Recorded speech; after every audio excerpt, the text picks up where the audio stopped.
You know Gray Bar for electrical parts, but there's one more thing you may not be thinking of us for that can help maximize your next project's total value. Our pre-project planning services are designed to help you win the bid, save on labor costs, and keep your installers productive across your entire build. The sooner you call us, the better. Because when we're there from the beginning, we can anticipate your needs and help you solve problems before they become problems. Yep, Gray Bar does that. Oh, well, would you look who it is? Yeah, I want to hear what you call me. I want to hear you finish that sentence. You don't think we live in a democracy anymore? Go ahead. Go ahead. Oh, you'll see. Oh, you'll see. I'm tapping my chin right now. Come on. You'll see. Right here. Oh, you'll see. I think we should just go right now. I don't think we should even waste time with our normal 5 minutes of talking before we start recording. That's the best intro that we could possibly have for this episode.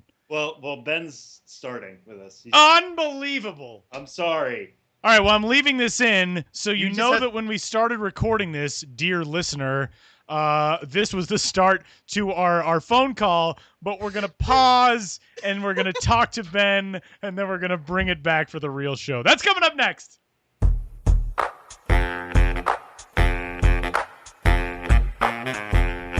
All right, welcome in. The latest edition of the Minor League Baseball podcast. Going to be a feisty one. It's probably going to be our most feisty. Probably. Our feistiest? Most contentious. Feistiest? Feistiest? Most feisty? It's not a word we use together, Tyler, that much. No, it's not. We're generally so agreeable, but this week, not agreeable. Not at all. Episode number 99 of the Show Before the Show podcast from MILB.com. Hi, everybody. I'm Tyler Mon. Sam Dykstra, my co-host for this old podcast, just picking fights this week. So we're gonna duke it out today, verbally, of course.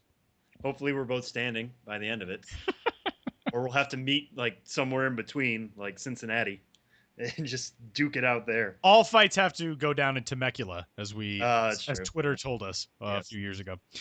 So with that, we welcome you into the 99th edition of the Show Before the Show podcast, which you can find on iTunes, on the Stitcher app, on Android devices, on iOS devices, on Zunes, whatever you got, which we had confirmed to us a long time ago. Find us there. You can also find us at MILB.com/podcast. And wherever you find us, you can give us a rating and a review and a subscription, and we would very much appreciate that. Tell us what you think of the show. Get in touch.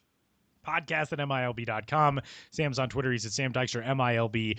I am on Twitter at Tyler Mon. And without further ado, we will dive into this week's episode. Jim Callis of MLB.com, MLBpipeline.com will join us here coming up in just a little bit. MLB Pipeline's top 100 prospects released for the 2017 season. We do not yet have all 30 organizations released because the top 10 clubs, we know which clubs those are, but we don't know their order as of yet, so we're waiting on those teams for their top 30s, but we are down to crunch time as it stands for prospect rankings in the 2017 minor league season, which is coming up real soon.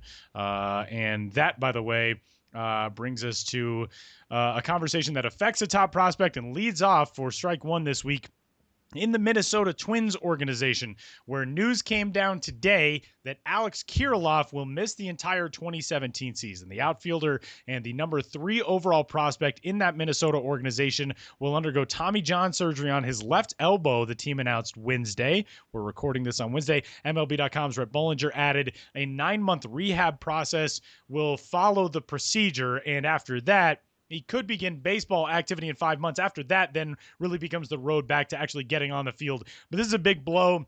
Twins very high, obviously, on Alex Kirilloff. He was the 15th overall selection last year. This is a bummer, Sam.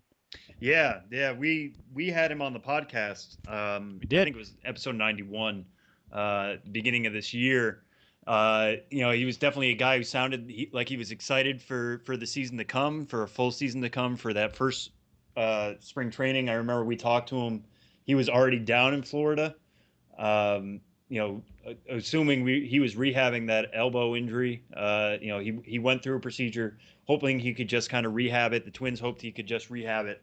And then, the spring hit, and it was obvious some symptoms kind of sprung up again, and it was obvious that he needed Tommy John. So that's disappointing. Twins kind of have a, history of this in terms of position player prospects going through this. Miguel Sano, before the 2014 season, Actually, it was 3 days to the day they announced Sano's Tommy John surgery, or Sano needed Tommy John surgery on March 1st, 2014. They announced Kirilloff needs it on March 1st, 2017. Nothing really to that except it's just a fun fact. But, that knocked out Sano for the 2014 season. He didn't return to the field until April 9th, 2015 with Double-A Chattanooga. Ended up making the Twins later that year. Obviously, that's a different track here when we're talking about Kirilloff. He's only played at rookie level Elizabethton so far. So nobody's predicting that he's going to be making the majors 2018. But for a guy who was, this was going to be a big developmental year for him. How can he handle, 140 game slate? How can he handle Class A pitching? How can he handle the heat, no matter where he's going, playing all season long, both in terms of the actual weather and in terms of, facing a 95, 96 mile an hour fastball from guys at Class A. And now that's thrown back a year. I mean, he's still only 19.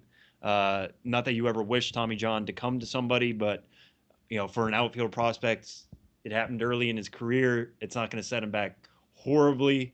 We'll be talking about him in the same breath next year. But, for young players who need as much development time as you can get, to just completely knock out a year like this is a little bit heartbreaking, especially, for the player, for the organization, and for us, kind of following along and hoping, he could be a guy that kind of could build himself into a solid outfielder for the Twins in what is kind of a rebuild mode for them. So, it might be a little while before we hear from him, but we'll just have to see how this kind of shakes out once he's back, what it means for his arm, whether it means he's allowed to play right field going forward, or if it's going to limit him to left. All those questions, but we're not going to have answers for probably a year's time. Last year with E-Town in the Appalachian League, Alex Kirilloff was the Appy League Player of the Year, batted .306, .341, .454 with 7 homers, a triple, 9 doubles, and 33 RBIs in 55 games. Again, the 15th overall pick in last June's draft. And just a big bummer. You don't want to see it happen to anybody. You especially don't want to see it happen to a young guy who's right at the outset of his career. And so that, obviously, the breaking news today is what leads off 3 strikes. Strike 2 is the big debate. Stories out this week on MILB.com, 30 through 1, the top organizations in baseball in terms of their pitching talent. We did 30 through 21 on Monday. We did 20 through 11 on Tuesday. And today, Sam's and my friendship hangs in the balance as we debate the best organization in baseball for pitching talent. Backstory. So, as we got ready for these, Josh Jackson last week did position players. I, this week, handled pitchers. Next week, Kelsey Hennigan will handle under 21 prospects. Sam did rankings for all of these organizations. We had internal discussions and debates. Sam sent out a comprehensive list of where guys were ranked across various services and all those types of things. Very phenomenal, fantastic work, as always, done by Sam Dykstra.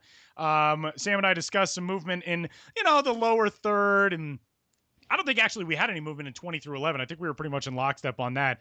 But in 10 through 1, I decided to throw Sam the biggest possible curveball. Well, let's be clear here. On 10 through 3, we were again in lockstep. Yeah, we were. No, that's true. Yeah, it wasn't complete disagreement all the way. That's true. 10 through 3, we're good. We're good. It's good synergy. It's podcasting synergy, Sam. Yeah. I don't know what else you want from me. No, I was very pleased. But last night, finally finished writing, editing, putting the story into our CMS, getting it posted to the site. And I sent Sam an email, and I said, I got a big one for you. And as I said to Sam, it's basically the same debate as cookie dough versus cookies and cream ice cream. They're both 100 on a scale of 1 to 100. You can't go wrong with either. But the conversation is between the Atlanta Braves and the Chicago White Sox. And I, last night, upon doing my final strokes of research and final thought, I put the White Sox over the Braves. I stand by it. Sam responded with an email that would have made you think that I put like the Oakland Raiders at number one, like the Las Vegas Golden Knights. I just picked out like the University of Maine Black Bears, and I was like, hey man, best pitching staff in baseball. Like it just lobbing out curse words and insulting my dog, and just Sam Dykstra, a disgusting human being. And Sam switched it back, which I told him obviously that he could, because again, I think they're both, you can make a phenomenal argument for either. So the Atlanta Braves check in as our top organization in overall pitching talent in their minor league system. The Chicago White Sox rank second, and we'll follow just with the rest of 3 through 10, and then we'll have our discussion. Pittsburgh Pirates are at number 3. The St. Louis Cardinals, even despite the Alex Reyes injury, are at number 4. By the way, some news today, which by tomorrow will be late, but Luke Weaver was lifted from his appearance for the Cardinals today. Reportedly back spasms. He's going to be fine. Houston Astros number 5. Tampa Bay Rays number 6. Colorado Rockies number 7. Milwaukee Brewers number 8. San Diego Padres number 9. And the Los Angeles Dodgers number 10. Important thing to note about the Padres, they were ranked 28th in these rankings last year, and they're number 9 now, which is insane.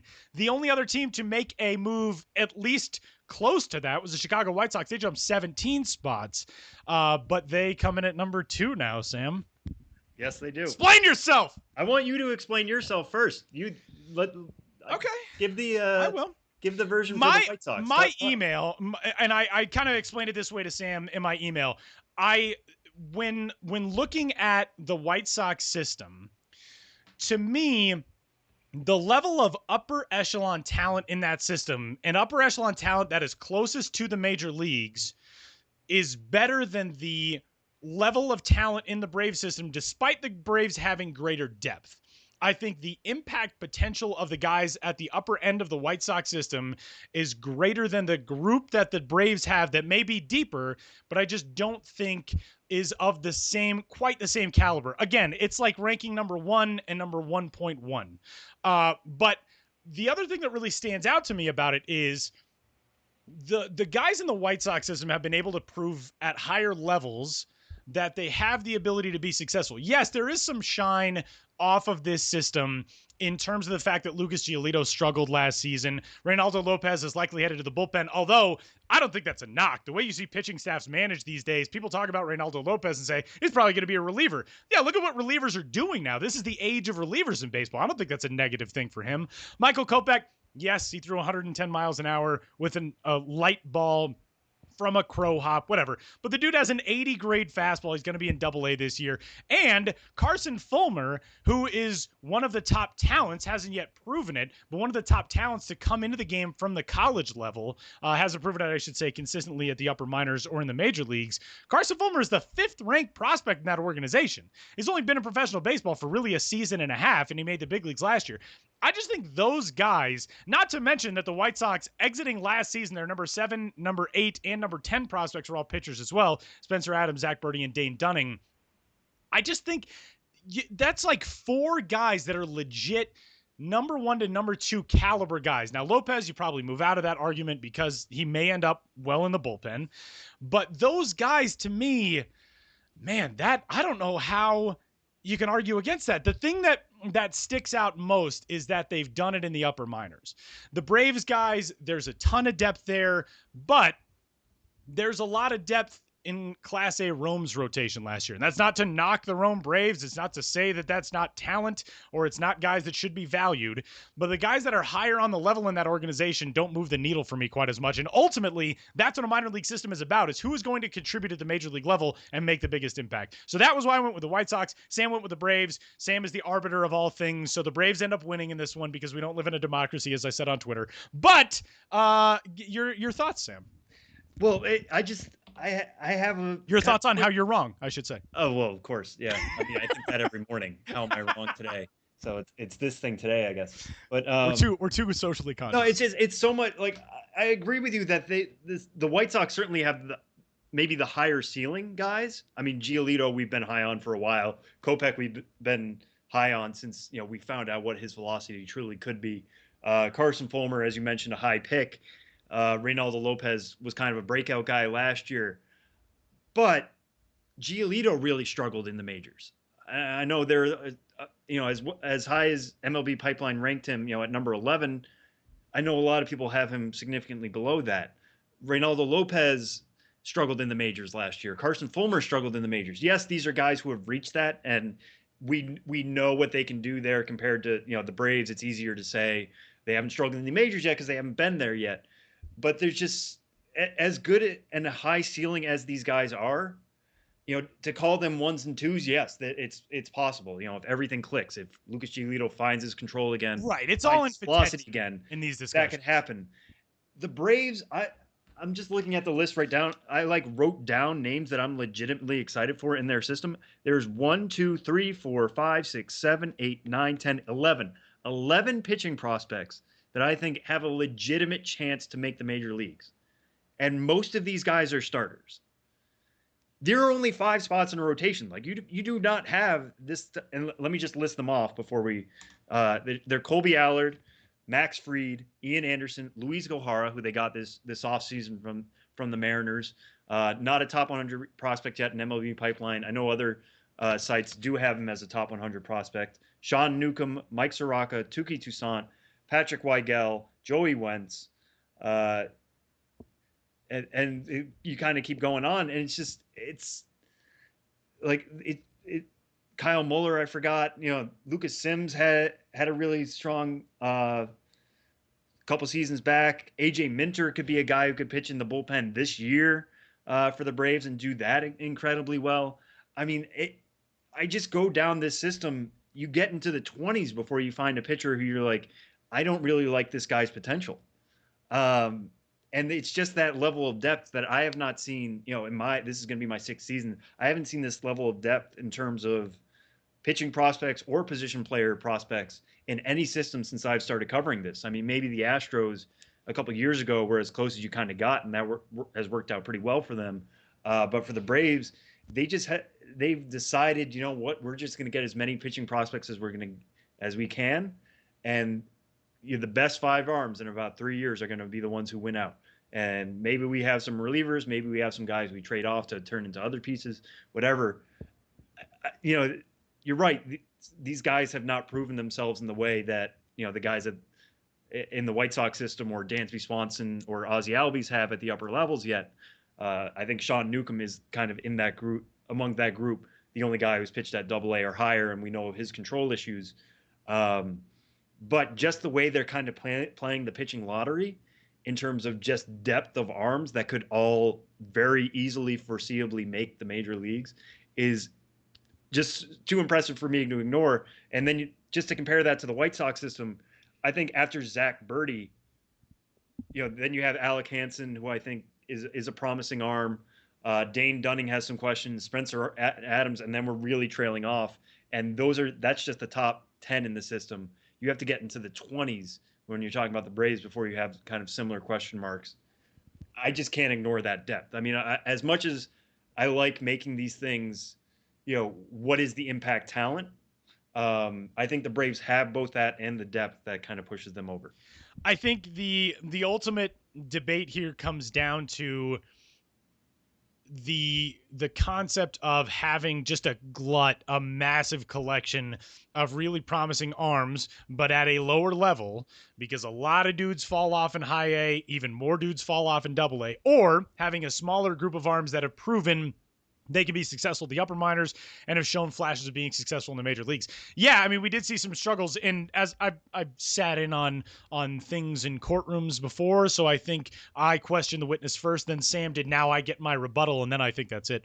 But I think just Lucas Giolito had some struggles last year. Reynaldo Lopez struggled when he made the major leagues. Carson Fulmer is a guy who we're not really sure what his profile is going to be when he gets there, but they're 22, 23, and 23 years old, all those guys together. Michael Kopech is 20 and is going to be in AA this year, likely. So I think, there's obviously still dudes are going to get rocked when they get to the big leagues in a lot of cases. Lucas Giolito, there are some question marks. Why was the velocity down last year? What happened with his stuff? Some of the command issues that he saw. Pitched at a bunch of different levels. He had that one random appearance for Hagerstown, and then saw 14 games in the Eastern League, 7 games in the International League. He was in the big leagues for 6 games, so he bounced around all over the place.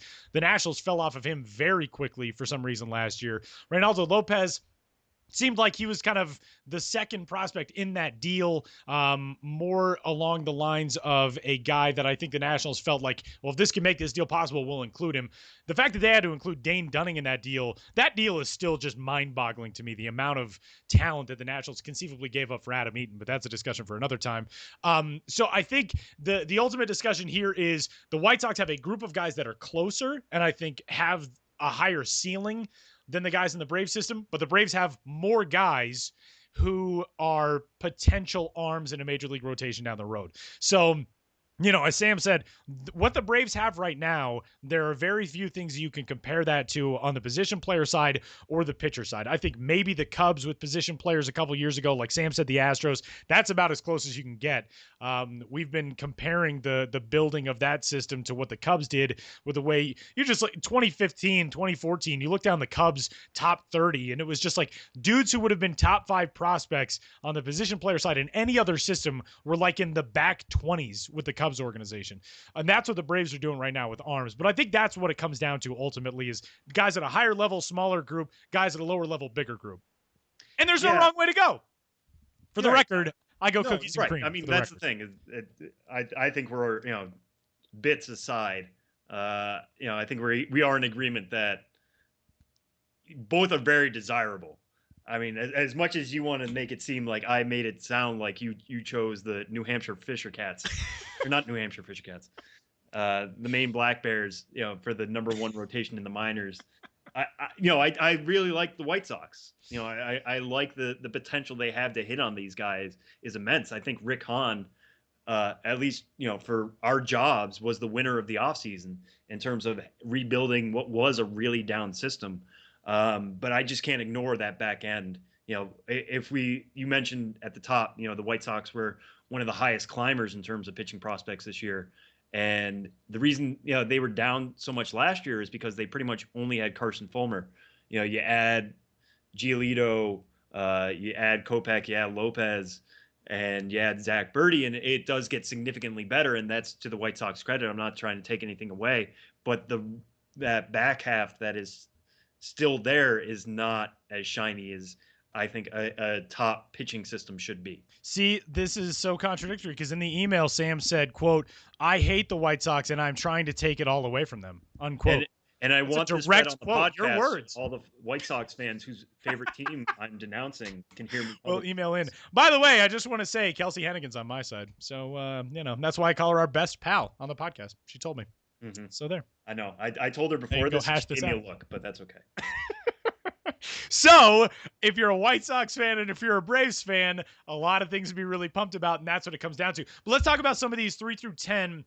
The Pittsburgh Pirates and the Tampa Bay Rays, I kind of drew a parallel between those two because their top arms we may not even see in the minor leagues for a while. Jose De Leon, you would think, is going to contribute pretty quickly in Tampa Bay. They are the number 6 ranked organization on this list. Tyler Glasnow is the same way in Pittsburgh. But what else stood out to you among this group? Yeah, just how strong I think the Pirates still kind of are. A lot of us probably thought Tyler Glasnow was going to be a graduated prospect at this point.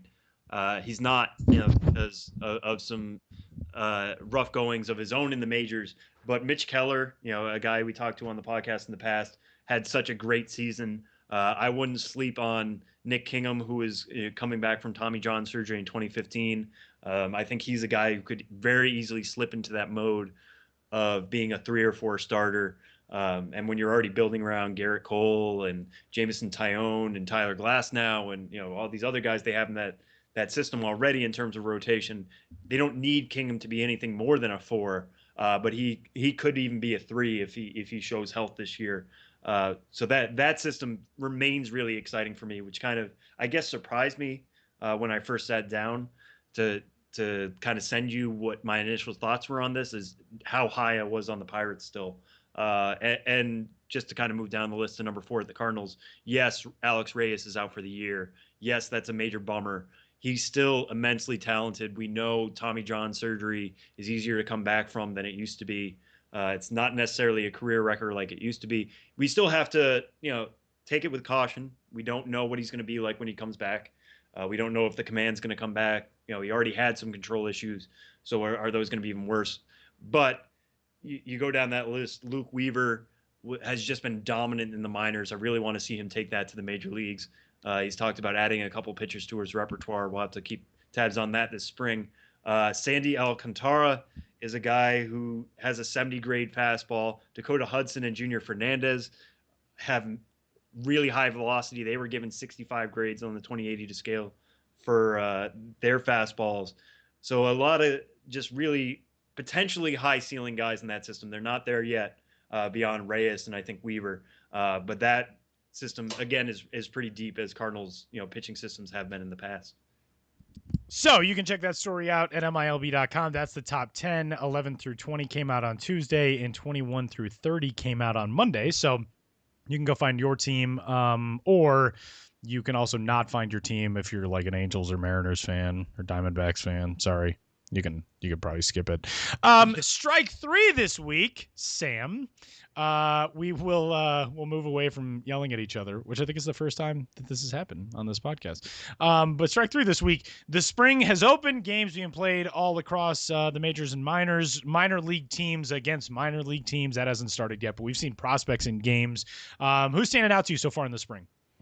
So the one thing that I remember, I think it was the first spring training thing I actually wrote out for the site in terms of an actual game action thing, was Aaron Judge's bomb, or just incredibly deep home run. I think it was 449 feet.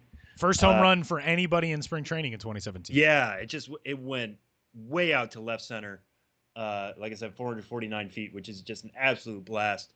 I don't want to put too much into one home run, and I don't want to put too much into 1 week of games because they're so sporadic. The competition level is always changing in spring training. Don't pay attention too much to this kind of stuff.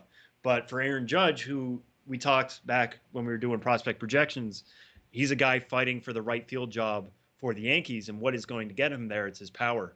And when he shows it that quickly and that awesomely, it's fun to see, but it's also kind of reaffirming that this is how talented this guy is.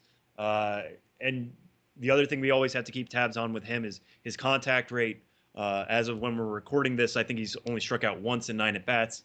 That's not nearly a big enough sample size. And again, the competition is all kind of whack right now in terms of non-roster guys getting innings and guys lower on the totem pole on the 40-man roster, all that kind of stuff. But if he hit that monster home run and it struck out 5 times in those 9 at-bats, then I would be kind of cautious.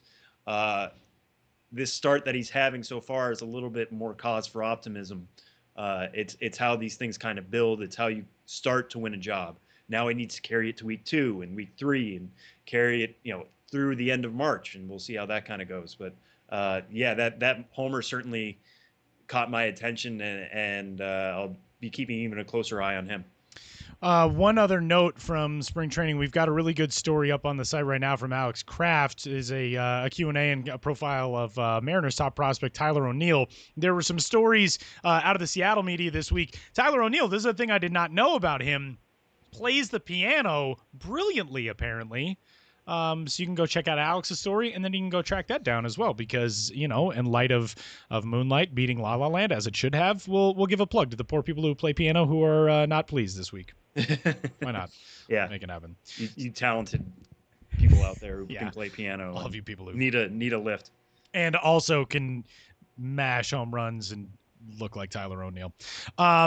One foul ball for this week's edition of the Show Before the Show podcast from MILB.com. Craig Farrar, listener, emailed us last week and said, quote, "Hey guys, some ideas on who to cover. How about the Marlins' Dylan Peters, who it's always said is a good player, but," and then his height is mentioned and he's discounted, "or Nate Orr for the Brewers, who despite being an undrafted senior sign, has hit his way to AAA, and with the breakthrough of TJ Rivera, might have hope of making the major leagues." A couple of really interesting guys, Sam. Yeah, and what kind of tied them both together? Strangely, I don't know if they were searching by height or something, but they're both 5'9". They brought up Dylan Peters' height, and he 5'9" is not great for a pitcher. Nate Orff is a kind of utility infielder. He's played all around and some outfield, so 5'9", not exactly having the same effect. But for Dylan Peters, he's a guy who already has Tommy John in the profile. You know, he was taken in the 10th round out of the University of Texas in 2014, didn't pitch that year, came back in 2015. So 2016 was really his kind of first full season. Showed some really impressive control, only 20 walks in 128 and 2/3 innings, posted a 2.38 ERA. I think he's up to now being the number 5 prospect in that Marlins system. I mean, it's not a great Marlins system, as we've kind of said in the past. It's a little bit better for pitching with Braxton Garrett there and Tyler Kolek and Harleen Garcia. So, you know, Peters kind of slots in there. Would really like to see him kind of carry that forward. I mean, last year he pitched at Class A Advanced Jupiter in the FSL, which is a notoriously good pitchers league. Posted a 2.46 ERA there. And then at Double-A Jacksonville was pretty impressive, you know, 1.99 ERA with a 0.93 whip, only over 4 starts. So you kind of want to see that kind of carry forward. Doesn't have the strikeout numbers really at any level that you'd want to see out of somebody like that. But given his height, he's probably going to be a guy who's not really overly dominating. So, you know, he's one to keep an eye on, especially if you're a Marlins fan. How is that going to work out? Is he going to stick at starter? We'll have to kind of see. But the other 5'9", Nate Orf, you know, they in the email that brought up, you know, maybe he could become a TJ Rivera type guy in terms of, you know, an older prospect. He's 27 now, having a major breakout in the PCL in the way TJ Rivera did last year, winning the batting title in the Pacific Coast League. With Orf, I don't really see it. I mean, even TJ Rivera hit 325 in 2015 before his real big breakout last year, you know, on the way to the Mets.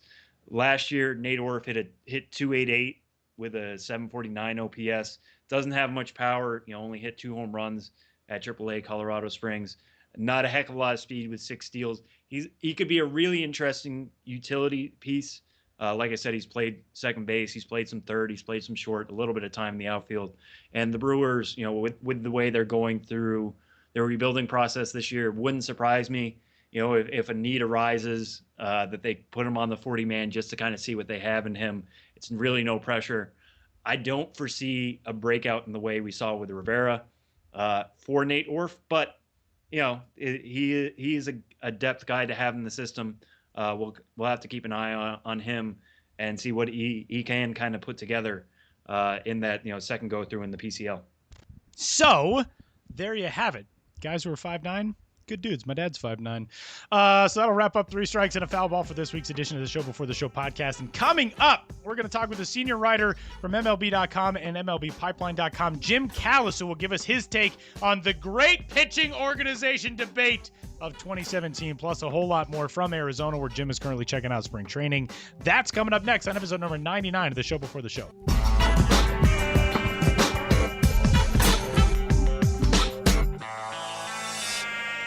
We're talking all things top 100 and more with the senior writer for MLB.com and MLBpipeline.com. And I cannot believe that we've gone 99 episodes and have not yet had Jim Callis on, but we're really excited to finally have you, Jim. Welcome to the show. How's things in Arizona?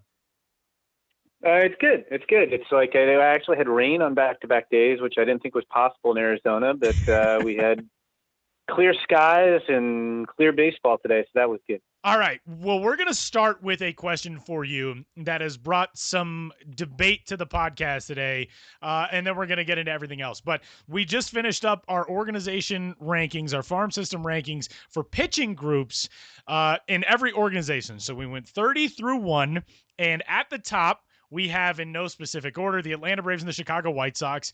If you had to pick a number 1 and a number 2 out of those 2 systems in terms of the pitching talent in those systems, where are you going? Well, I always make Braves fans mad, so I'm going to think through this. I like the Braves pitching depth. Braves fans think I don't respect their farm system enough, which is silly. But the one question I have with the Braves farm system, with the pitching, is I like the depth. I like a lot of names, but, you know, name me one of their pitching prospects. Just name me one who is a good pitching prospect, who has a clean medical history, who throws a lot of strikes and is pitched above A ball. And you can't, because there isn't one. I mean, they have a bunch of interesting guys, but I think I would still take them over the White Sox. Okay. I do think they go a lot deeper. The question is, if we could fast forward a year from now and you could tell me which Lucas Giolito we see this year, and whether Reynaldo Lopez is a starter, and whether Alec Hansen is for real, I think there's more questions with the White Sox. So even though I just questioned the Braves, it was Paul Snyder who worked for the Braves who, when I started doing this stuff 25 years ago, told me, and everybody quotes him all the time, you basically need 20 good pitching prospects to find 2 good pitchers. So I would take the numbers that the Braves have. It's weird. I mean, I don't know what you guys are hearing when you talk to people about Giolito, but it's interesting because you get some people who feel like the Nationals really sold low on him. Yeah. And that they kind of, jumped him up and down last year and in and out of roles, and it wasn't a great way to handle him.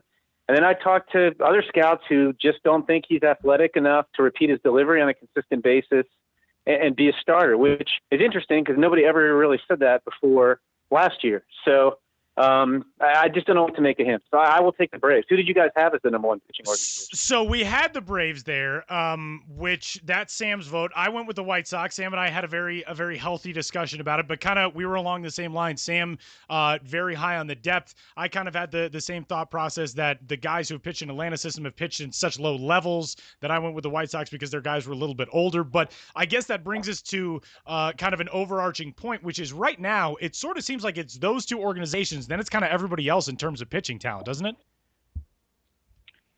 Yeah, I mean, because we're doing our own rankings, but we don't. I like how you guys do that because it's interesting to look at it. We don't separate them out, so I guess I haven't thought about it quite in those terms. But yeah, I would think that. I mean, when I put the White Sox second, I didn't even mention Michael Kopech, who might be the best pitching prospect. I mean, who'd you guys have 3 and 4 on that list?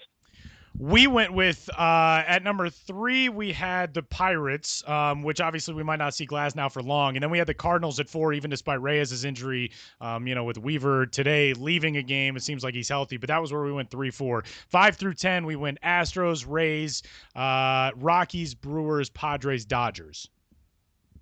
Yeah, I mean, that seems fair. And so, yeah, anyway, in that context, yeah, I think you are talking Braves and White Sox, and then it's a step down to the rest of them. All right, well, Jim, the question I kind of wanted to ask for you is, as you're kind of putting together these top 30s, as you're putting together the top 100, a couple of years ago we had what was kind of the year of the prospects. Last year, guys didn't quite, put it together at the major league level in the same way. How do you think this kind of group compares, as the top 100 stands now? How does this group of top 100 prospects compare to some of the other years that, you've been putting together some of these lists? I think it's pretty solid. I mean, I think the thing that's striking to me is looking at our list. I'm trying to do a quick count in my head here. I mean, if you look at our top 25 prospects in baseball, we've got 6 pitchers. And then right behind them, we've got another 5. So it's actually 6 of our top 30 prospects are pitchers, which I don't ever remember it being that way before. And you can even nitpick the 6 pitchers we have because, Glasnow still needs to throw strikes. And we just talked about Giolito. Alex Reyes is out for the year after Tommy John surgery. Michael Kopech, has looked great, but we haven't seen him over a full season. Francis Martez, or some guys think he's a reliever. Anderson Espinosa is so young. So it's really, and I don't think it's any kind of trend that's going to continue going forward. But that's the thing that jumps out to me the most is just the lack of pitchers at the top of the prospect list. And I think if you look at other prospect lists, not just ours, I think you kind of see similar things. I think part of that's a tribute to that. It seems like every year we're talking about the next crop of shortstops, and there's still a ton of really good shortstops this year with Gleyber Torres and Dansby Swanson and Med Rosario and JP Crawford. Ozzie Albies could play shortstop if you wanted him to. Brendan Rodgers. So I guess that's what sticks out for me. I think the crop's good, but I think we got spoiled a couple of years ago. We're just not going to see that a couple of years ago might have been the best rookie crop of all time. My kind of follow-up on that then is it something just about these particular set of pitchers, or is it something about the way we're viewing pitchers and the way they, maybe break down a little more, or it's easier to nitpick their problems? I mean, is there something about the game that's influencing that, or is it something just about this particular crop? I think it's just more cyclical. I know, back in the day, Baseball Prospectus, very famously adhere to, there's no such thing as pitching prospect, and we'll try to beat you over the head with that point sometimes. And yes, pitchers are risky. I know when we're putting our list together, and I know from having worked at Baseball America, like if you had 2 guys who were close and one was a hitter and one was a pitcher, you might take the hitter because there's a little bit more certainty.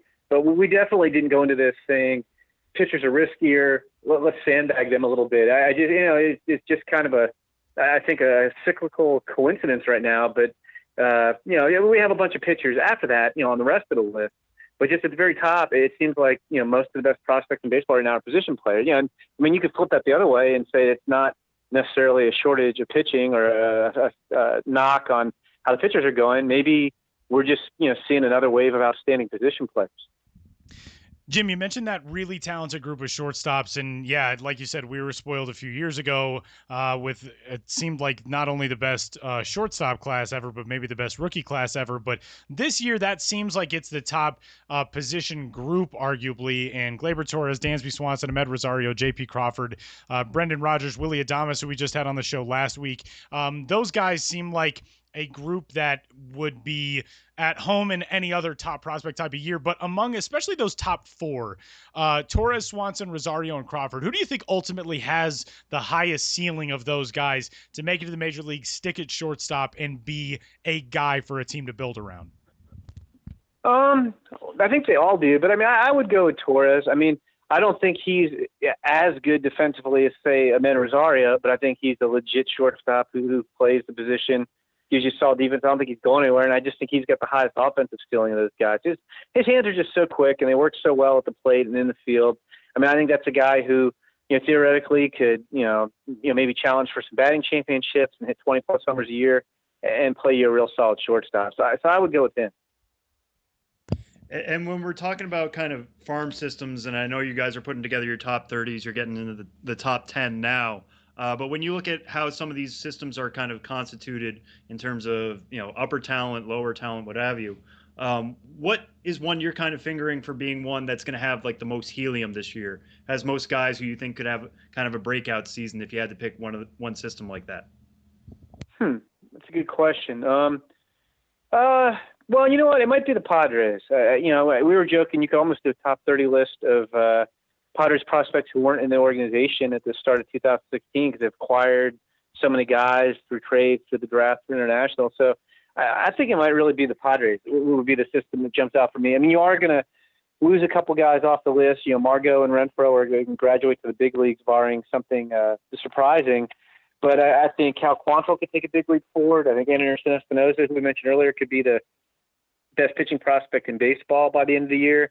I think Adrian Morejon, it could be, take a big step forward and really jump up. We'll see on the position guys, but, especially if we look 2-3 years in the future when some of their international guys that just signed develop, I think that's a system that it's already strong, but it has a lot of upward mobility as well. Jim, last season, the 2016 draft brought in a lot of really interesting talent. I think especially on the college player side in the top 10, because Nick Senzel goes second, a really good debut season for him in the red system. Corey Ray's been hampered a little bit so far in the spring, but he goes to the Brewers at number 5. AJ Puck last year, we're still unsure as to what AJ Puck we're going to see because his final season at Florida wasn't necessarily the best thing that you want to see for a guy who was projected at one time to be a 1-1. But there's some really interesting names kind of throughout the first round. Kyle Lewis goes out, has a great season, blows out his knee. Matt Tice, who was the Angels and picking college catchers, has kind of baffled people. But of what you saw from the guys who were taken out of the college ranks last year, who do you think has the ability to make one of those big jumps this year where all of a sudden we're talking about them in maybe not necessarily a Chris Bryant type of way, but maybe a Kyle Schwarber type of way of somebody that can make an impact because they're advanced coming out of school? Well, I think if you're talking advanced, it's probably Senzel. And, maybe, I think he's already pretty highly regarded, but I do think he maybe has a little bit more power than fans might realize. Everybody talks about, to me, Senzel's a guy who could win a future batting championship. So you think about the hit tool first.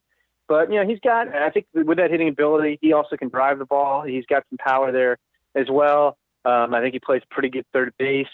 I think it's a situation where, and I'm not saying he's going to be this type of player, but I was thinking of another college third baseman besides Brian, but Alex Gordon, came into pro ball, highly decorated college guy.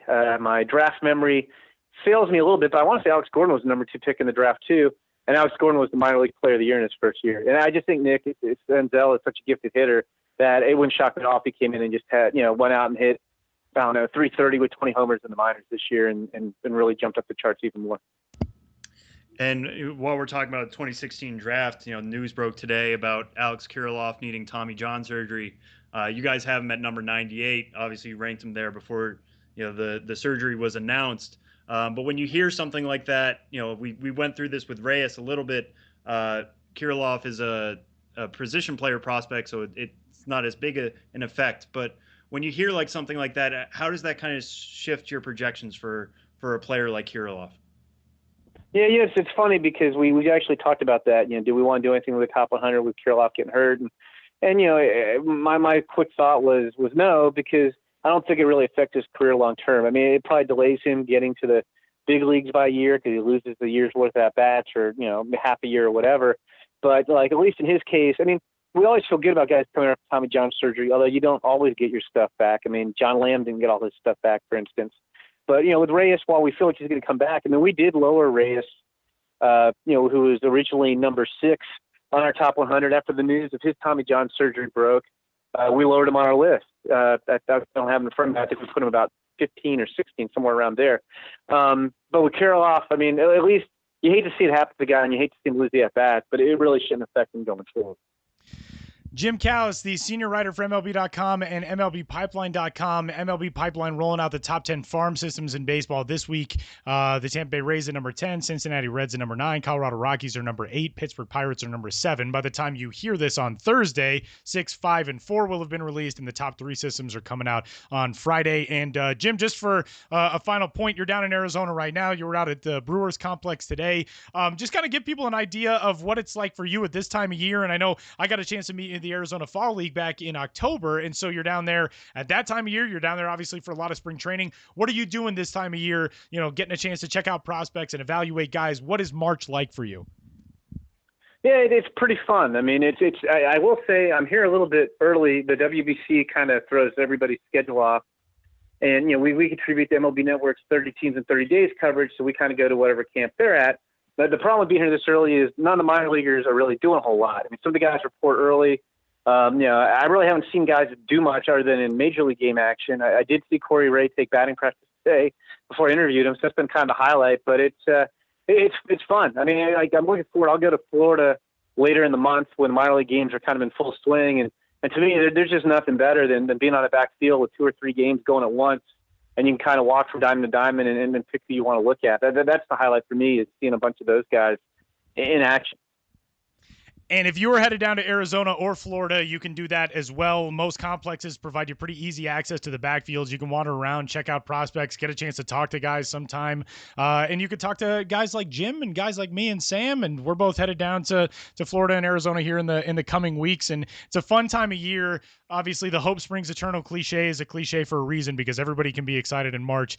And Jim Callis, you can find on Twitter. He is at Jim Callis MLB. And you can check out everything for the top 100 and all of the 30 major league organizations at MLBpipeline.com. And Jim, this was so much fun. I promise you it will not be another 99 episodes before we have you back.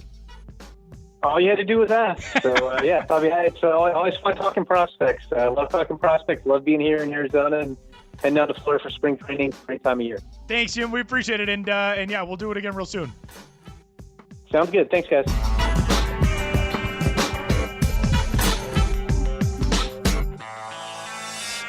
Well, we transition from prospect talk to the business of baseball, and we bring in Benjamin Hill for our weekly conversation with Ben. And we start things off on a somber note. We received word yesterday through the AAA Norfolk Tides that longtime Tides general manager and executive vice president Dave Rosenfield passed away after 6 decades in baseball.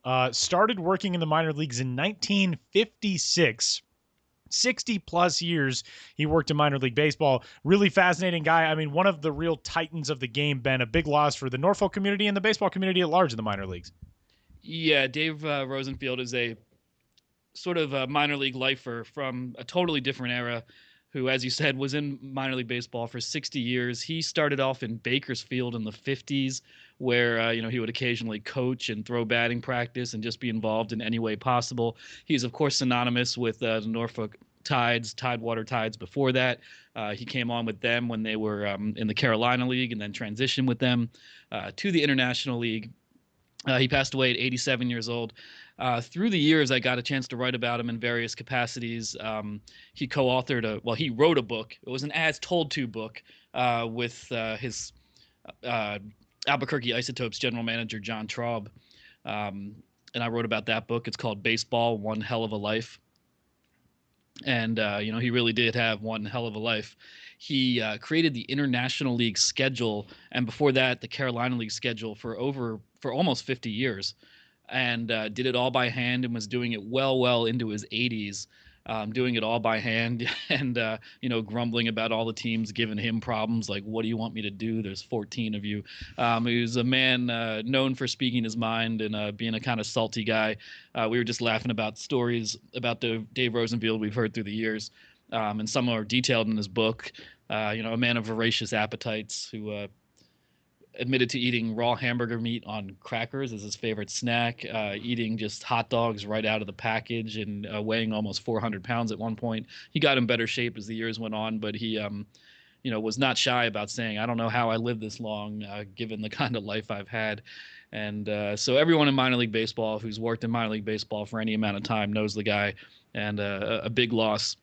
But I do have the story about how he made the schedule. I met him on the road in Norfolk in 2015. He had just turned 86, and I interviewed him about the schedule-making process and about his career in baseball. And even then, he was doing color commentary on the air every day, coordinating travel for the team. So he stayed involved for as long as he could. And in your conversations with him, I mean, what really stood out even then when you were talking about him just about schedule? I mean, when you sit down with guys like that who have been around the game so long, they usually love telling stories. They have them by the dozens. But what kind of stood out to you in those discussions, even at that late stage? Well, a man who works in baseball, baseball is a industry which there are a lot of storytellers, and as you know, anyone who works in baseball likes to tell stories about working in baseball. And his story about how he began doing the schedules in 1962, his first year with the Tides when they were in the Carolina League, he apparently spoke up at a league meeting and said when the president, Bill Jessup, a distinguished Southern gentleman, asked if anyone had problems with the proposed schedule, and Dave Rosenfield apparently, and he's told the story probably hundreds of times, he apparently raised his hand and said, I think a monkey could do it better. And the president said, well, new boy, this job is all yours. You have 2 weeks. Congratulations. Thanks for volunteering. Yeah, so that impertinent remark led to him doing it from 1962 in the Carolina League. Then in 69, the team transitioned to the International League, and he did it all the way through, I believe, the 2015 season. Doing it by hand, considering it to be a giant puzzle, laying papers, giant sheets of paper out all over his living room and piecing it together by what he told me was brute force. And, I've written about schedule making before, and we could talk about that on another show, but it's a really intricate process. There's been computer programs developed by researchers and students at Johns Hopkins University that are now doing the job for a lot of leagues. But at its root, the history of that job is just a league president or someone who works for a team really hammering it together and trying to take in every team's needs and wants and considerations and balancing out of holidays and weekend dates and dates that you can't be home and can be home, and not wanting to play the same team on the road and then at home in 2 consecutive series. And you can just go on and on and on. I don't know how schedules ever get done, but they've always gotten done, and I'm glad it's not me. One of the neatest anecdotes that anybody in minor league baseball will ever be able to stake to their career and put on their resume, and is now on the resume at the late Dave Rosenfield. Back on November 8th, 1990, a Simpsons episode in that show's second season aired named Dancin' Homer. And in that episode, Homer Simpson, hired as the mascot, I believe first of the Springfield Isotopes, and then he gets called up to the Capital City Capitals and quote-unquote the big leagues. And while there, it just doesn't quite cut it. Like so many guys who get called up, can't make the grade at the big league level, but he was fired in that episode by the owner of the Capital City Capitals named Dave Rosenfield, because that episode was co-written by Ken Levine and David Isaacs, and Ken was a former Norfolk Tides broadcaster. And so this thread of minor league baseball, that episode, the Springfield Isotopes, their connection with the Albuquerque Isotopes, there's always been kind of an odd tie between the minors and the Simpsons, but that is a very tangible thing for Dave Rosenfield. There's hardly anything that anybody in baseball could put on a resume that's cooler than that. Yeah, and he was a little baffled by it when I asked him about it. By the time The Simpsons debuted, he was probably about 60 years old already. So I think he kind of wasn't too interested in that phenomenon, but he told me that anytime that episode aired, people would give him a call. And that book I mentioned, that his memoir, that book was as told to John Traub, the GM of the Albuquerque Isotopes, who were named after a Simpsons episode. So everything comes full circle, and that's a really nerdy fact. Pretty crazy, but our thoughts obviously are with the Norfolk Tides and the long-standing relationship that the Hampton Roads community had with Dave Rosenfield and with his family as well, and an amazing life in baseball. And you can read all more about that and Ben's past stories about Mr. Rosenfield on the site as well. We'll move on to some more baseball-related stuff. Yesterday was a crazy day as far as promotions go. We're recording this on Wednesday, March 1st, but it seemed like February 28th, everybody wanted to release all of their good promo ideas at the same time. So there's a lot of them to get to, but the one I want to spotlight, the Biloxi Shuckers on July 14th are going to be giving out a bobblehead of one of our favorites, friend of the podcast, Brett Phillips, who has gained a lot of notoriety for three things in his life. One, being a really good baseball player. Two, he's had multiple on-field run-ins with possums. And three, he has arguably the weirdest laugh in the history of human civilization. And the Shuckers Tyler, you told me you can do an impersonation of that laugh? Well, I could, because it really just has to be silent. Like, that's all you have to do. And then eventually you have to go, like, that's it. It's just thank you for my new ringtone. Punctuated silence with that sound of like an ogre groaning. Like, that's kind of Brett Phillips' laugh. Smile possible while you're doing right, it. exactly, with a smile and one eye closed. If you haven't seen it, very much an audio-visual experience. You have to go look up Brett Phillips' laugh if you haven't seen it. But somehow this bobblehead is going to feature a possum, Brett Phillips, and a sound box that produces that laugh, which is amazing. And that was one of like a million promos that was announced yesterday. Yeah, that was maybe the best one that was announced, but it's not. It's going to get a lot more attention in the weeks to come because there's no visual with it right now.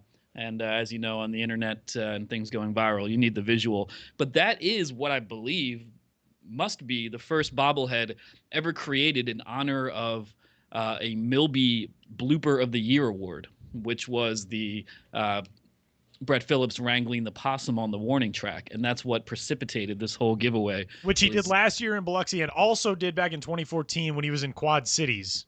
That's happened twice in Brett Phillips' career somehow.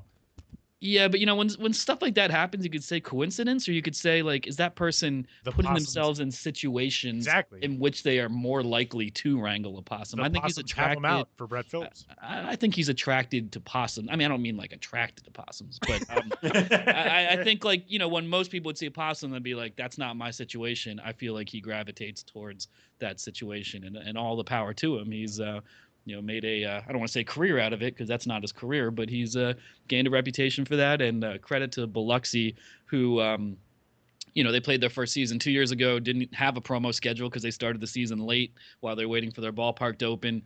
And, haven't been a team yet that's really done many promos that have really broken out. And this one will certainly break out because you have a possum and a laugh on a voice box part of the bobblehead. I mean, this is an amazing thing. Well, let's go through some of the other things that happened yesterday because that was just like one of so many. I mean, there was another bobblehead with Trevor Bauer and drones, which was one of the running jokes of the end of the 2016 season. El Paso announced it's going to be changing its name on a particular day. Well, let's take a trip through yesterday in MLB promo history. I went to the dentist, which really isn't part of MLB promo history, but I got back just in time. To a bobblehead near you, yeah, dentist trip. Exactly.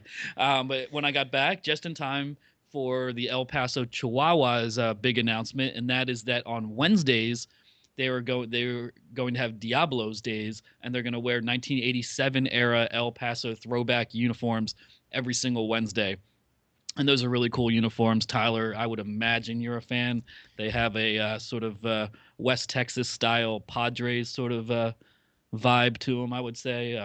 Old school Padres kind of look. I'm not good at explaining things. It's like you think I'm a writer or something like that. But they're going to be wearing these every single Wednesday, and got a lot of attention for that. And real cool to see this trend of the weekly promotion throwback jersey. So that happened.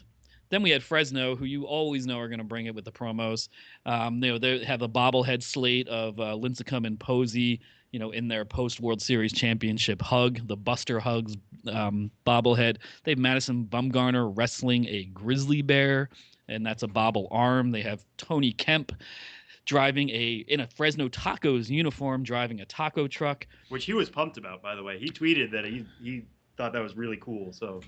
Yeah, and you see Fresno, still capitalizing on their previous era as being a Giants affiliate with the Lincecum and Posey, Buster Hugs bobblehead, the Madison Bumgarner bobblehead, but then referencing the Astros affiliation with the Tony Kemp taco truck bobblehead. And then the Grizzlies also announced that they're wearing Sgt. Pepper's 50th anniversary theme night jerseys on June 1st. And in April, on 4/20, they are going to be wearing crisscross jerseys, referencing the early 90s rap phenomenon Crisscross, who, of course, wore their clothes backwards. Mac Daddy and Daddy Mac, and so those uniforms are going to be backwards with the number on the front and the primary logo on the back. So Grizzlies, doing their thing per usual. I could go on and on about the Grizzlies, but I won't for right now. Then later we had the Richmond Flying Squirrels getting in on the Oscar action. Did you know that Warren Beatty was born in Richmond? Huh. No. Did not.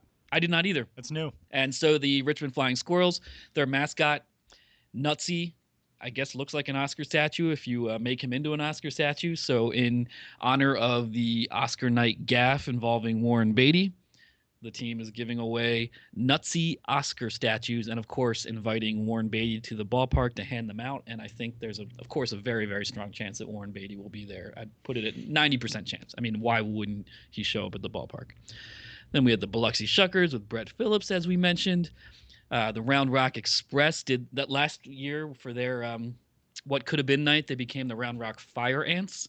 And this year's What Could Have Been night, they are the Round Rock Jackalopes. And I believe that's a mythical creature. That logo is good, too. It's real good. It looks really legit. I believe that's a Brandios creation, and a jackalope is a jackrabbit / antelope. It is a mythical animal, by the way. It is, but I believe. And then we had the Reno Aces talking, again, no visual, but the drone bobblehead for Trevor Bauer. So that all happened in the span of a couple hours. I could barely keep up with it, but I did. It's my job, and it's all on my Twitter feed, and I'll be blogging about some of that stuff later as well. So we count on from one Benjamin Hill. Ben, one other note we've discussed multiple times. Technically, no brand new ballparks in 2017, although Hartford will be opening a ballpark that was supposed to open last year, whatever. But there is some spring training ballpark news, a new stadium in West Palm Beach, Florida, renovations in Lakeland and Tampa. Give us some updates on what's going on there. Well, I'm working on a batting around column that will have appeared by the time this podcast goes to the airwaves. And it's focusing entirely on new things to look out for in spring training / the Florida State League. So, yes, no brand new minor league stadiums, but the ballpark of the Palm Beaches is opened in West Palm Beach. That's going to have the Washington Nationals and Houston Astros. They're going to share that facility and go into detail on some of that and the sort of repercussions it had in the FSL, which are kind of too complicated to explain. Not really, but if I get into it, I'll just confuse myself. But I wrote it all down, and it'll make sense there. Tampa Yankees, Steinbrenner Field, huge renovations there. Not a new ballpark, but very, very extensive renovations, a lot more group areas, and trying to get in line with the whole, more modern day minor league baseball. The stadium opened in '96. It's not like it's some ancient ballpark, but more group areas, more room to move, more amenities for the modern day fan who might also be on his phone. And then we got Detroit Tigers / Lakeland Flying Tigers, Joker Marchant Stadium. They've been there since 1966. But as you remember last year, the Lakeland Flying Tigers actually played at Henley Field, a nearby stadium, because there was so much work being done to Joker Marchant. I've been there and I barely can say it. I always want to be like French, Joker Marchant Stadium. But anyway, they did so much renovations there, so that's almost a new facility in terms of the amount of work that got done. The bleachers down the third baseline, which had no shade or no longer, and there's a lot more shade, air conditioning, fan amenities, et cetera, et cetera. St. Lucie, home of the Mets and the St. Lucie Mets in the Florida State League, they just changed their name to First Data Field, and they are in the process of procuring enough money to do what Tampa and Lakeland have done with huge overhauls to the facility. And even McKechnie Field, which was built in 1923, and has been extensively renovated in recent years, they changed their name to Lacombe Park. And I don't think that's French. It's actually an acronym for Lake Erie College of Medicine. I think it's a specific medicine. But Bill McKechnie was a Hall of Fame manager who was born in the Pittsburgh area and lived in Bradenton, and he passed away in Bradenton. So the ballpark had been named after him for the last 50 years. So maybe not the most popular move to change it to a corporate name, but they still do have the Bill McKechnie home dugout. So osteopathic medicine, in case you were so inclined to Google it. I already did it for you. Lake Erie College Osteopathic Medicine. Thank you. I knew it wasn't just medicine. But as naming rights go, it makes sense. They have campuses in the greater Pittsburgh area as well as a campus in Bradenton. That ballpark is in Bradenton and the spring training home of the Pirates, so it does make sense as a partnership for sure. So all that and more is up at the site, MILB.com, and also on the blog, bensbiz.mlblogs.com. And as more promo stuff gets rolled out for the 2017 season, you can follow Ben on Twitter and see all of that stuff there. Seems like the window is closed for Warren Beatty and Faye Dunaway related promos, but obviously we're going to have runner-up night again in Frisco. That was announced shortly after the Oscars. So, anything that happens that is an event of any kind, minor league baseball teams will capitalize on it. Benjamin Hill will be there to bring you all the news. Thanks, Ben. Talk to you next week. Wait a second. We love our listeners on this podcast, and Sam Dykstra promised one of our loyal listeners, is his name it's Scott Heathcote, that he would do a portion of this podcast. Oh, that's like correct. Hermes from Futurama. That's and right. Also, if you're a listener to this podcast and you love Sam Dykstra, as we all do, send in your Twitter request to the podcast at Ben's Biz, at Sam Dykstra. Do it all the time. At MILB, at Tyler Maughan, and request new voices for him to do, because little known fact about Sam is he's a master impressionist, and today he's going to grace us. Let's hear it, Sam. Hermes. None of it's true, but I mean, after you'll hear this, it's going to be nobody's going to send in a request except for like, what are you doing? I unsubscribed from the podcast, but it was a request we got, so I want to make sure. For those who don't know, Futurama, one of the best cartoons of my generation, made by some of the creators of The Simpsons, was on Comedy Central for a while, or no, it was on Fox for a while, then got canceled, then was on Comedy Central for a while, then got canceled. All right, man, you're stalling. Let's hear it. Anyway, Hermes was one of the crew. He was Jamaican, so this is a Jamaican accent. And one thing Hermes always did is if he had an exclamation to make, he would say, "Sweet animal name from place name," and it would have to rhyme. So, with that in mind, a lot of tap dancing around this impression that I haven't heard yet. I wish I could tap dance more. Sweet beluga from Chattanooga, Professor. There we go. That was it. All right.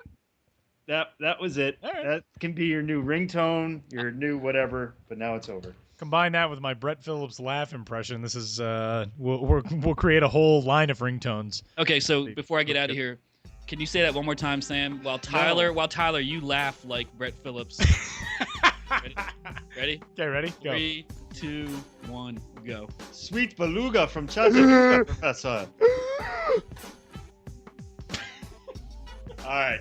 We're going to get fired from this podcast. Talk to you next week, Ben. Bye, guys.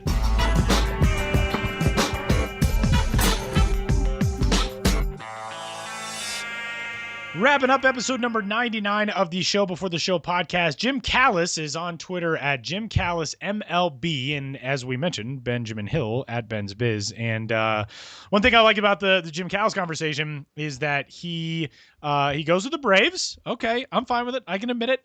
But he said the exact same things that we said, which makes me feel way smarter than I am. Like our same lines of logic were also his lines of logic. I'm good. Right. So, we're not trying to give you like an echo. Right? We just wanted to see what his thought process would be on that, and it's similar to ours, which is good. Yeah, it makes us feel good when makes me feel good when actual smart people understand my point of view. Sam is one of the actual smart people, so when he emailed me and said, "I'm going to stab you the next time I see you because you picked the White Sox," I was like, "Whoa, Sam, a little over the top," but Jim Callis sees our points, and I'm happy with that. Yeah, the next live podcast we have might be very short. It's just going to be Sam beating me up in the studio. All right, that'll do it for episode 117 on the. Oh man, at least you let me get all the way through the episode. That'll be good. Hey, but the exciting thing, next week when you hear a podcast from MILB.com, one of us will be at spring training. That's Sam. And the following week we will both be at spring training. Joined there in Arizona, I will be by Josh Jackson, our fellow writer for MILB.com. So the next couple of weeks are going to be a ton of fun for us. Sam, you're going down to Florida on Tuesday? Yes, I'm going to be flying into Tampa on Tuesday. I'll be in Yankees camp on Wednesday. So we're probably going to record this next podcast before I'm in Yankees camp, but I'm going to try to bring everybody an interview from Yankees camp, live in person, probably in the clubhouse with one of their 40-man guys or non-roster invites. Definitely a prospect. So that's something to look forward to if you're a Yankees fan. I know we just had Justice Sheffield, but that's kind of the way that the schedule is going to work out in terms of getting this in a normal time for everybody. So look forward to that next week, especially if you're a Yankees fan. And then the week after that, we have our spring training spectacular, which is the way we've done this in the past is us just kind of introducing interviews that we've done with players all over Florida and Arizona. So that will be especially fun. And I think that'll be episode 101, won't it? Yeah, it will. You have to say it because it was your idea, and I'm going to let you take all the credit for it because it was brilliant. Oh, yeah. Well, it's spring training 101. It's an education in minor baseball. Yeah, so. I love it. It's fantastic. By the way, I just got a Twitter message from a follower that I think would apply to all of our listeners, and the question is, quote, do teams hold workouts that fans can go check out? And the answer, as we noted with Jim Callis, is yes. If you're headed down to Florida, if you're headed down to Arizona, the teams generally start getting their minor league guys into the mix at 8, 9 in the morning, thereabouts. Although I think it's the Tampa Bay Rays this year are going to start everything a little bit later because during the season, guys aren't up and working out at 8, 9 in the morning. Why would you do it during the offseason? But that is the case at most complexes. I don't know how it is in Florida, Sam, but in most places in Arizona, you can pretty much just rock up to the backfields when things are going on there. If you have to leave, there are certain designated open times sometimes for certain teams. Ballpark / facility staff will be there to usher you out if you're not supposed to be in a place at a certain time. But for the most part, you can get access to backfields, watch games, watch prospects work out. And that's like half the fun of going to spring training now. Yeah, a lot of them have kind of especially marked areas which you are allowed to be in. It'll be very clear, if you are just a fan, where you're allowed to be, where you're not allowed to be. It's very accessible, very easy to get to. A lot of them are right next to the park. I know the Yankees and Pirates, when I went to Florida last year, they're kind of in separate locations. Yankees are down the street, actually right past Raymond James Stadium where the Buccaneers play in Tampa. The Pirates have their minor leaguers play in Pirate City in Bradenton, which is not next to McKechnie Field. But you can probably get to either one very easily. I know the Pirates are especially fan accessible. All sorts of people passing out lineups and rosters and making it very easy for you to know who is who. Just don't be that one person. Last year when I went,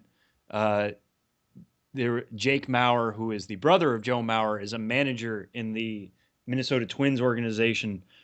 Somebody assumed that Joe was on the backfield, just like yelling, Joe Maurer, what are you doing back here? Don't be that guy. Be kind of educated. If you're listening to this podcast, we hope you're educated, but know who you're looking for when you go back there, and it'll make the time so much more fun for both you and the players. That was a good note, though, to mention in the Phoenix area, the Giants are really the only team that have a backfield complex that's not with the major league stadium. Scottsdale Stadium is beautiful. It's one of the older facilities now in the Cactus League, but I think it's only about a 5-minute drive from Scottsdale Stadium to the Giants complex where the player development fields are. So if you're a Giants fan going down, you haven't been down before, keep an eye out for that. And that will do it for this week's edition of the Show Before the Show podcast from MILB.com. Again, rate, review, and subscribe on iTunes, on the Stitcher app, and wherever else you find us. And you can find every episode 1 through 99 at MILB.com/podcast. And until next week, have a safe flight, buddy. I'll talk to you from Florida.